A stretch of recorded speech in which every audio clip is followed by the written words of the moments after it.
జై శ్రీరామ్. నమస్తే అందరికీ. ప్రతిరోజు మనం నిద్రపోయిన తర్వాత మళ్ళీ వేకువజామున బ్రహ్మముహూర్తంలో లేవాలి. బ్రహ్మముహూర్తం అంటే 3 గంటల నుంచి లేదంటే 3:30 నుంచి 5 గంటల లోపు వేకువజామున తొందరగా లేవటం. మనం లేచిన వెంటనే మన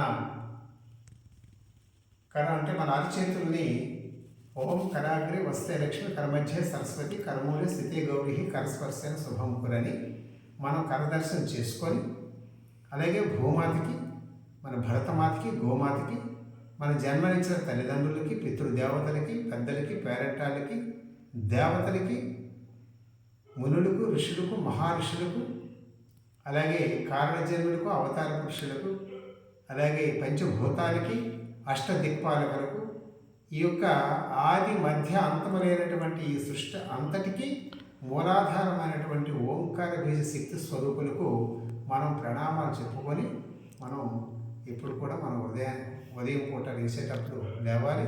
తర్వాత కథాసనంలో కూర్చొని మనం మంచినీరు తాగాలి.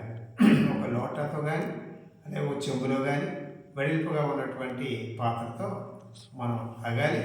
అదేవిధంగా ఆ తాగిన తర్వాత ఈ యోగా పరంగా మనం తీసుకుంటే మరి కొంచెం స్టాండింగ్ ఆసనం అంటే నించునేటువంటి ఆసనాలు కొన్ని చేయాలి. అవి తాడాసనం, పార్శ్వ తాడాసనం, తిరియక తాడాసనం, అలాగే కటి చక్రాసనం, ఈ మొదలగు ఆసనాలు స్టాండింగ్ ఆసనాలు చేస్తూ మరి వీటిని మనం ప్రతిరోజు అభ్యాసం చేయటం వల్ల మన యొక్క శరీరంలో ఉన్నటువంటి మాలిన్యాన్ని తొలగించుకోవడానికి, మన మంచి సంపూర్ణమైన ఆరోగ్యం ఉండడానికి ఉపయోగపడతాయి.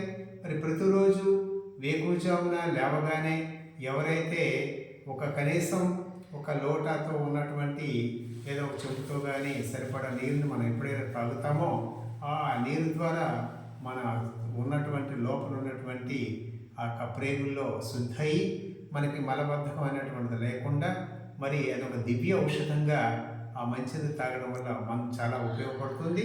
అందుచేత ప్రతి ఒక్కరూ మనం ఇది యొక్క నియమాన్ని మనం పాటించి మన ఆరోగ్యాన్ని మనం సంరక్షించుకుంటామని చెప్పేసి ప్రతి ఒక్కరికి కోరుకుంటున్నాం.